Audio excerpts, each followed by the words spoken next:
Hello दोस्तों, welcome to my YouTube channel exam masti. स्वागत है आप सभी का। आइए पढ़ते हैं साइंस के बारे में।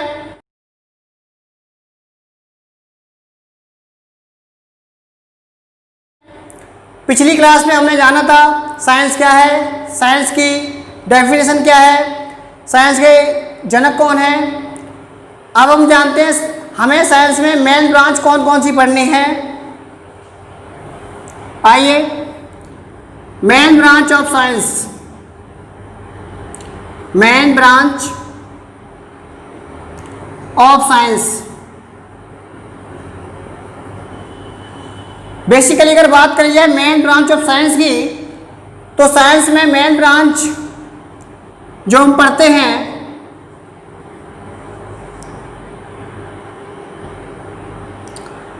वो फर्स्ट ब्रांच कौन सी है?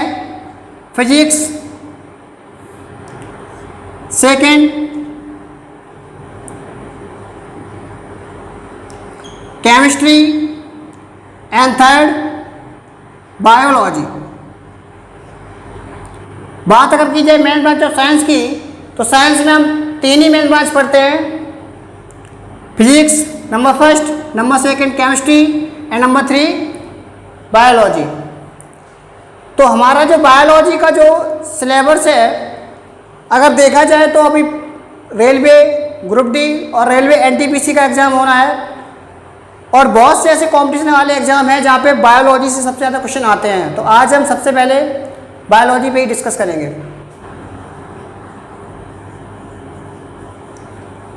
बायोलॉजी यानी जीव विज्ञान।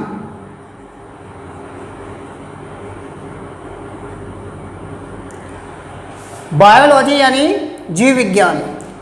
बायोलॉजी पढ़ने से पहले सबसे पहले डिस्कस करते हैं कि बायोलॉजी हम कहते किसे हैं, बायोलॉजी होती क्या है। तो बायोलॉजी के लिए हम कह सकते हैं, अगर इसके डेफिनेशन की बात करी जाए, अगर इसकी डेफिनेशन की बात की जाए तो हम कह सकते हैं biology is a branch of science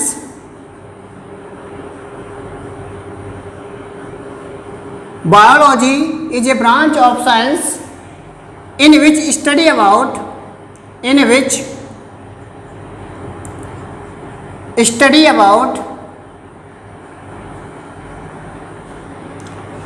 living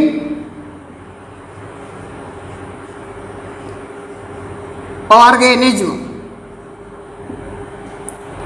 अगर बात की जाए बायोलॉजी की डेफिनेशन की, तो हम क्या बताएंगे? Biology is a branch of science in which study about living organism, यानी जीव विज्ञान विज्ञान की वह शाखा है जिसके अंतर्गत हम जीवधारियों का अध्ययन करते हैं।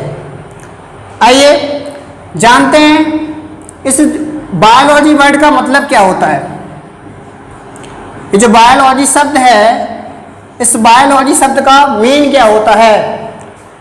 ये जो बायोलॉजी शब्द है, ये बायोलॉजी शब्द दो शब्दों से मिलकर बना है। बायोलॉजी शब्द दो शब्दों से मिलकर बना है, और ये ग्रीक वर्ड है। ये कैसा वर्ड है? ये ग्रीक वर्ड है। ये ग्रीक वर्ड के दो शब्द, बायो जिसका अर्थ क्या होता है? लिविंग, और ये जो लॉजी है, लॉजी का मतलब होता है टू स्टडी, टू स्टडी। एक बात ध्यान दे रहे हैं यहाँ पे, जब भी आप साइंस में लॉजी टर्म्स देखेंगे तो हमें वहाँ क्या याद रखना है? स्टडी। लॉजी टर्म्स का मतलब क्या होता है? स्टडी करना, किसी भी जीव पर स्टडी करना, यानी कि किसी भी जीव का अध्ययन करना।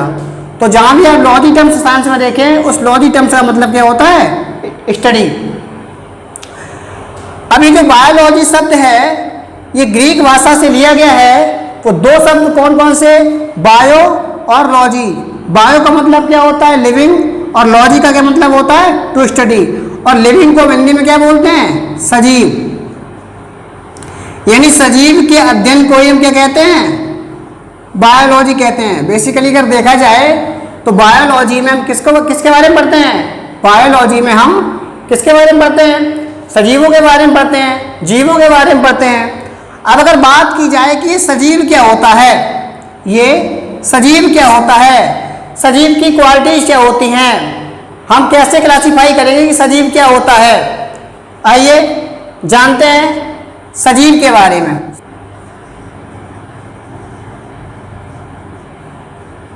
क्वालिटीज ऑफ लिविंग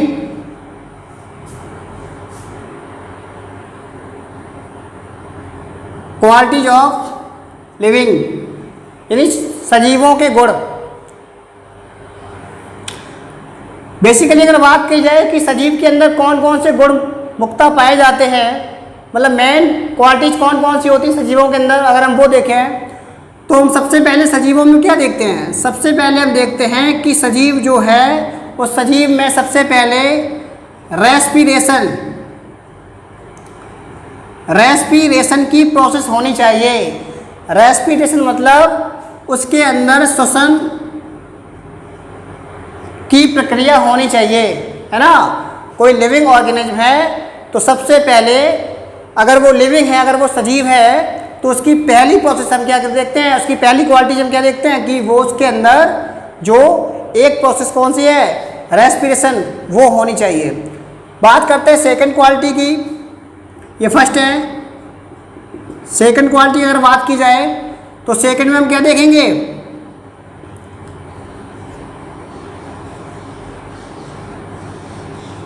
डाइजेशन के बारे में देखेंगे। डाइजेशन मतलब उसमें श्वसन के साथ साथ पाचन की भी क्रिया होनी चाहिए। सजीवों के अंदर डाइजेशन यानी पाचन की भी प्रोसेस होनी चाहिए। थर्ड अगर बात की जाए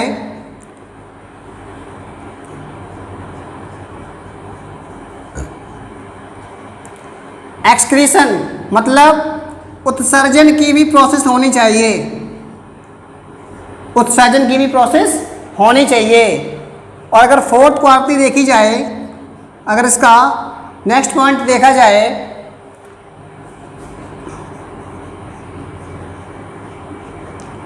तो इसमें न्यूट्रिशन यानी कि पोषण की भी प्रोसेस होनी चाहिए। मतलब सजीव में अगर श्वसन हो रहा है तो पाचन भी होना चाहिए, उत्सर्जन भी हो और पोषण भी हो। और एक लास्ट मतलब उसकी ग्रोथ हो, मतलब उसमें वृद्धि की भी प्रोसेस होनी चाहिए। अगर ये 5 में से 3 से 4 प्रोसेस भी किसी जीव में पाई जाती है तो वो आप उसे क्या कह सकते हैं कि वो कैसा है, वो लिविंग ऑर्गेनिज्म यानी कि वो सजीव है। तो सजीव की अगर क्वालिटी की बात की जाए, अगर गुण की बात करी जाए तो क्या बोलेंगे, नंबर फर्स्ट पे रेस्पिरेशन, डाइजेशन, एक्सक्रीशन, न्यूट्रिशन और उसकी ग्रोथ भी होनी चाहिए। तो ये बेसिकली मेन क्वालिटीज हैं सजीवों की। अब अगर बात की जाए सजीवों की तो सजीव के बारे में हम जान चुके हैं कि हम जब बायोलॉजी पढ़ते हैं तो हम किसके बारे में पढ़ते हैं, सजीवों के बारे में पढ़ते हैं, सजीवों की प्रॉपर स्टडी करते हैं। हमने आपको पहले ही बताया कि बायोलॉजी की डेफिनेशन क्या है। अब क्या बोले अभी कि बायोलॉजी की डेफिनेशन क्या है, biology is a branch of science in which study about living organism, यानी जीव विज्ञान की वह शाखा है जिसके अंतर्गत जीवधारियों का अध्ययन किया जाता है। अब अगर बात की जाए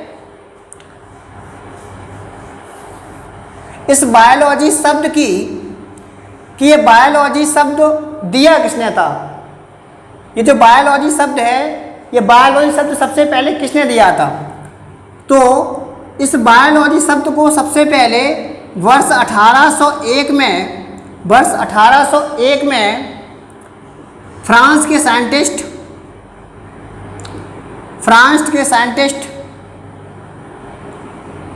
लेमार्क, फ्रांस के साइंटिस्ट लेमार्क और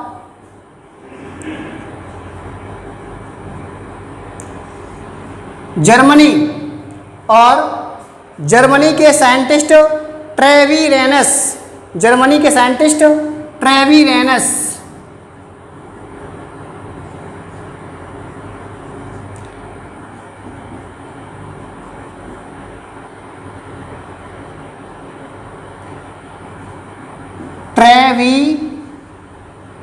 ट्रेविरेनस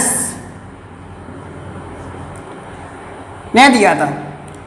अगर आपसे बात की जाए कि बायोलॉजी शब्द को सबसे पहले किसने दिया था, तो आप क्या बताएंगे कि वर्ष 1801 में फ्रांस के साइंटिस्ट लेमार्क और जर्मनी के साइंटिस्ट ट्रेविरेनस ने सबसे पहले बायोलॉजी शब्द दिया था। ठीक है।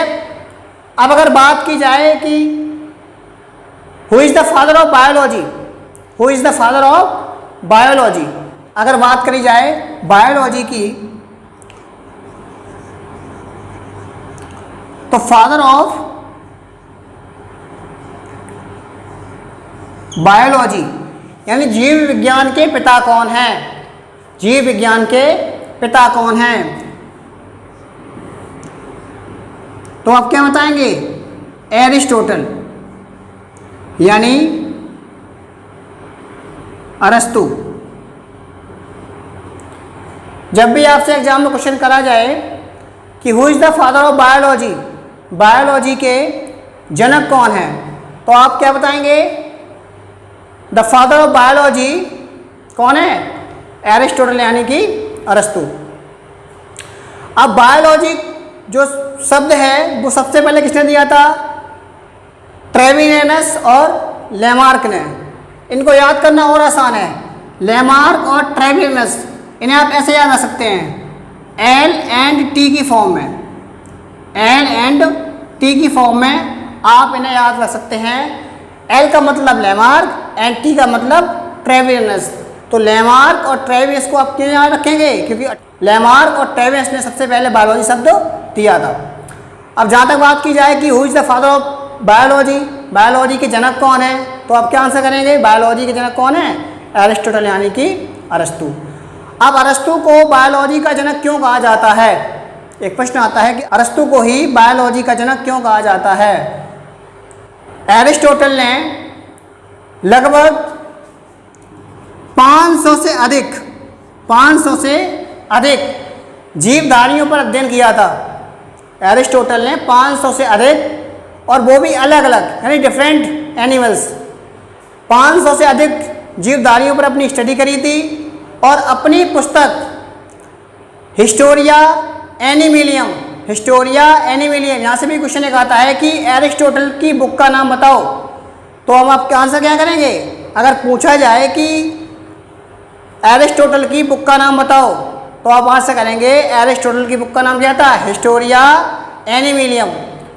तो उन्होंने अपनी पुस्तक में 500 से अधिक जीवधारियों की स्टडी करी थी, इसलिए एरिस्टोटल को बायोलॉजी का जनक कहा जाता है।